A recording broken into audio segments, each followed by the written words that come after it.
ওই যে মাস্ক পরিহিত যারা ছিলেন তাদের ছবি যখন সংগ্রহ করতে যাচ্ছিলেন তখন তারা সেখানে বারণ করেছেন।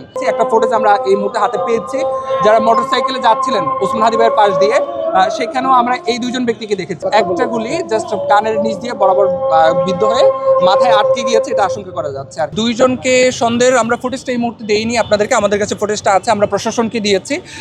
তারা সকাল থেকে ওসমান হাদি ভাইয়ের কাছে ছিলেন। ওসমান হাদি ভাই আজকে উন্মুক্তভাবে ঘোষণা দিয়েছিলেন যে আজকে 11টায় উনি এই অঞ্চলে নির্বাচনী প্রচারণায় অংশগ্রহণ করবেন। কেউ এখানে প্রচারণায় আসতে চায় কি না, কেউ নির্বাচনী প্রচারণায় অংশগ্রহণ করতে চাইলে সেজন্য আসতে পারে। তো যার কারণে আজকে এই জায়গাটা পাবলিক ছিল যে ওসমান হাদি ভাই আজকে এই জায়গাটাই মুভ করবেন। তো তারা সকাল থেকে এসেছেন।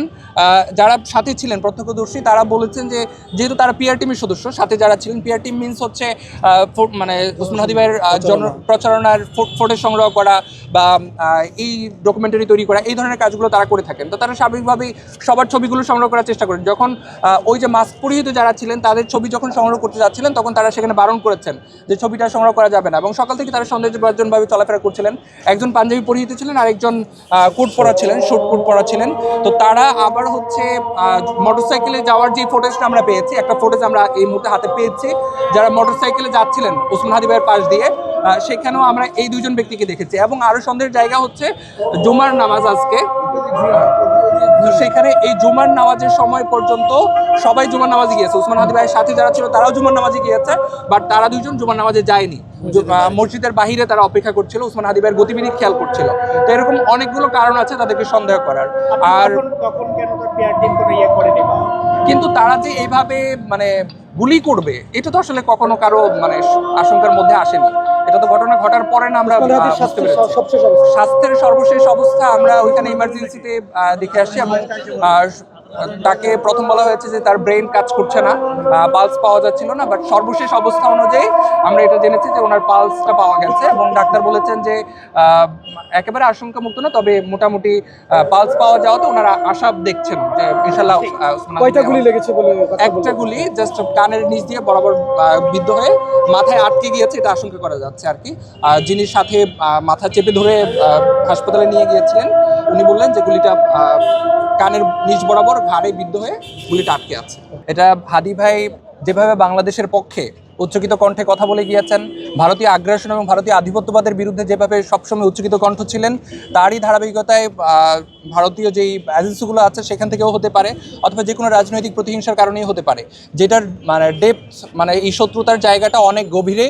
তো সেই জায়গা থেকে যারা এরকম টার্গেটেড শ্যুট করেছে, এবং আপনারা খেয়াল করলে দেখবেন শ্যুটটা এমনভাবে করেছে একেবারে কানের নিচ বরাবর হয়ে ঘাট দিয়ে গুলিটা বিদ্ধ হয়েছে। তো সেইখানে নিশ্চিতভাবে তার মৃত্যু নিশ্চিত করার জন্য এই আক্রমণটা চালানো হয়েছিল। তো সেই জায়গা থেকে যারা এরকম পরিকল্পিতভাবে টার্গেটেড শট করেছে তারা আমাদের আশঙ্কা হচ্ছে যে কোনোভাবে প্রমাণটাও লুকিয়ে ফেলার চেষ্টা করবে। তো সেই জায়গা থেকে হাদিবের উন্নত চিকিৎসার পাশাপাশি এই আইনি পদক্ষেপগুলো যেন পিছিয়ে না থাকে, সেই জন্য আমরা সাথে সাথেই হচ্ছে আমাদের রমনার ডিসি যিনি আছেন মাসুদ ভাই এবং মতিঝিলের যিনি ডিসি আছেন হারুন ভাই, ওনাদের দ্বারস্থ হয়েছে, যেহেতু এটা মতিঝিল থানার আন্ডারে, এবং আমাদের দুইজন ডিসিকেই আমরা সার্বিক তথ্য প্রমাণ সংগ্রহ করার জন্য এখনো পর্যন্ত প্রেশার দিয়ে যাচ্ছি। তো সেখানে সাথে ছিলেন দুইজন আমাদের ইনকিলাব মঞ্চেরই রাফসান এবং হচ্ছে রাকিব রাফি।